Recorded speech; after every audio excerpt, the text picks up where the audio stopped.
Good morning, everybody. Shift Your Mindset here with a new episode. And today's episode will be They told me it was love, but it was all about control. When I was one of Jehovah's Witnesses, I was told at an early age that it was all about love. We have the most loving organization in the world, they said. Where you go around the world, you see the same people loving each other and everyone around them. But when I was growing up, I started to realize something. That I thought what was love was in the end only control. So, in this video, we're gonna talk about how spiritual control can look like love, but feels like fear. And what the Bible really says about freedom, about conscience, and about love. So, let's go back to the beginning. When we were young and a Jehovah's Witness, we heard things like, we discipline you out of love because we love you. We all have the same memories, I think, that if you look at the congregation and a child was not doing what he was supposed to do, just sit and listen or draw something, then he would get taken by his father or mother into the back room and get a little correction. We all know that crying children being dragged down along the aisle to the back room where they were disciplined, but it was out of love. We're protecting you. They always said that, from bad association. At school, don't make friends, bad association. Everyone around you who is not a Jehovah's Witness, yes, Noom, yes. It's about bad association. We all have learned that obeying the governing body is the same as obeying God. It sounds like people care about you, that they are warning you against something bad, but it wasn't bad at all. It was just fear, because we didn't feel like, hey, someone is genuinely interested in me, have the best interest in me, wants the best of me. He can still warn you, but gives you the freedom to choose for yourself. And that's what we never got. So, because if it's love, then it's a true form for us. It doesn't demand that you are being silent, that you have to be silent, that you have to just obey without any outcome that somebody says because this or that. No, it's always just obey, obey, obey. Love doesn't shame you for asking questions. How many times were we shamed because we asked questions? Difficult questions, questions where they don't have an answer to or don't want to answer to, where they're doubting themselves about. There's a lot of subjects that they don't have the answers to, but we're feeling silly as a child already because we were just asking questions. Love doesn't make you feel unworthy or guilty for just being human.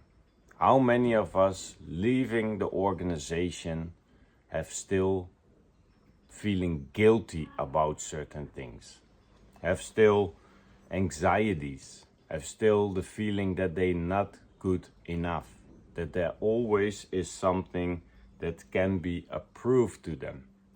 that they have to be a better person.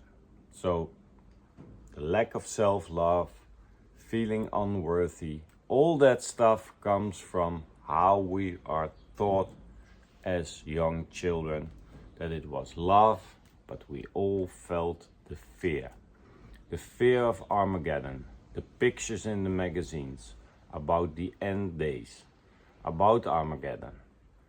Horrible pictures about war, Armageddon, all that stuff is not bringing you love, it brought you fear.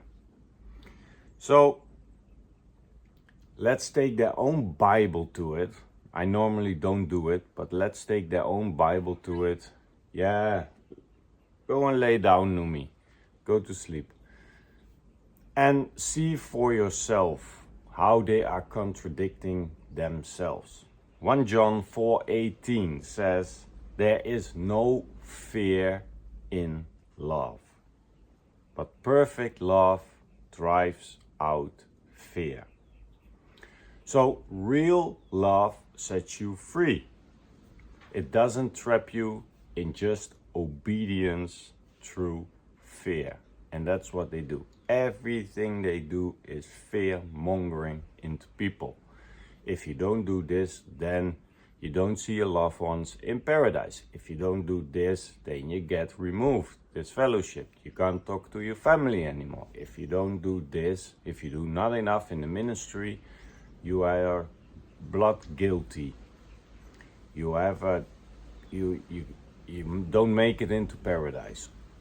Go on and on and on. For hours we can go on with examples, but that's not the case here, what we're trying to achieve. Because when there is no love, but you only feel fear, then the love becomes unconditional. No, conditional. And we're looking for unconditional love. And that you can only find if you leave that high controlled group or high controlled religion. So love becomes conditional from an early age, because we all remember hearing things like, if you leave Jehovah's organization, you're leaving Jehovah. Conditional love. There's a condition to it. If you talk to disfellowship people, you're showing disloyalty. Not true, but again, a condition.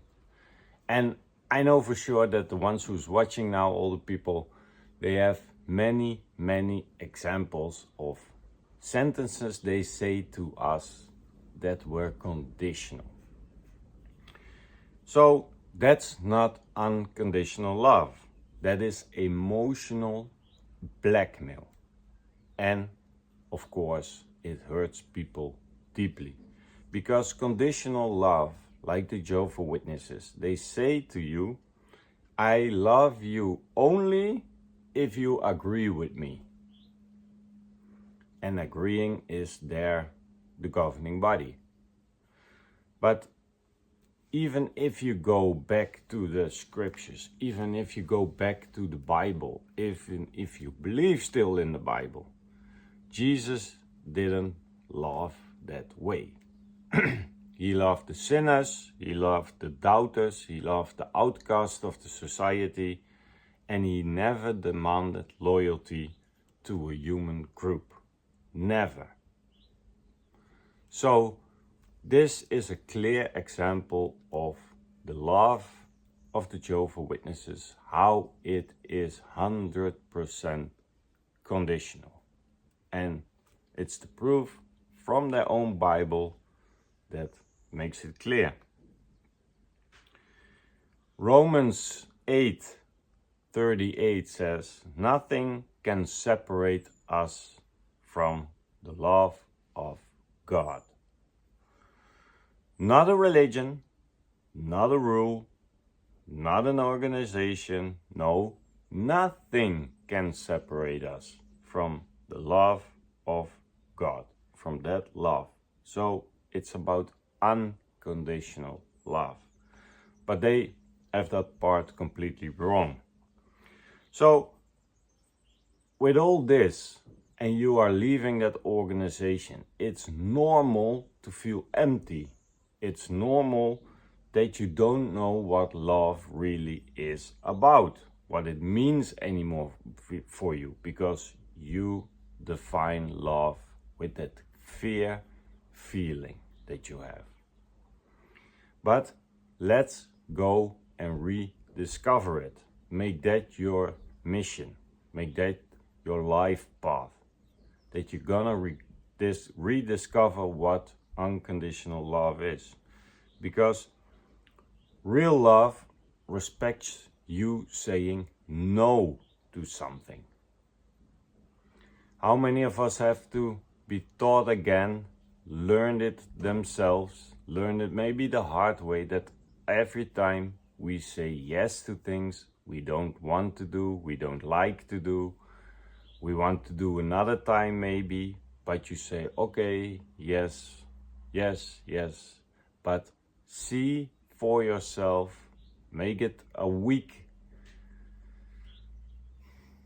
competition for yourself, that you say, how many times did I say no to something this week that I didn't want to do? So being honest with yourself. I don't feel like it, I don't want to, I say just no. Because no was not a part of our vocabulary when we were Jehovah's Witnesses. It also lets you think for yourself. We are used to giving that power away to other people who make the decision for us. It looks easier, it looks more convenient, but in the end it will bite you, because you have to learn and think for yourself. It also isn't a monitor about your behavior, what you're doing every step of the day, in every minute of the day. It celebrates your growth. And we all know how it was in the Jehovah's Witnesses, that the people don't like when you grow, that you outgrow them maybe, that you feeling good with something. They're always downsizing you in whatever you doing. So let that sink in, that there is no one to monitor your behavior anymore. You are free. So let's grow, people. And the other thing is, love starts inside yourself. If you stop controlling things, then love can get room in yourself. And if you start loving yourself, then you are able to start loving also other people. So freedom is not something that is a rebellion against something. No, it's your divine right to have. So if you have ever been told that if you are leaving the organization, that you're turning your back on love, now you know, remember,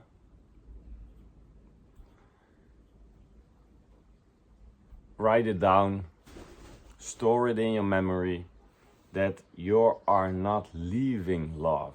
You are walking towards love. So that's the contradiction. And your brain has to get used to it, because it's not in your brain yet. But you're never turning your back on love, you're just going towards it. So it's time that you take back your voice, that your opinion matters, that you rebuild your boundaries, what you want, what you don't want, what you like, what you don't like. So put up those boundaries, that is self-love, and start to reconnect with your inner peace, because that's the thing that you have to do after you leave the organization. That love has a different meaning now in your life. So this is the message for today. If this message speaks to your heart, please like, share, or subscribe to the channel, even better. It helps other people also to find hope and real love after they are leaving the organization. If you need personal guidance, if you want to rebuild your self-worth, if you want more freedom in your life, you always can book a conversation with me through the link below. Guys, thank you for watching. We see each other on the next episode.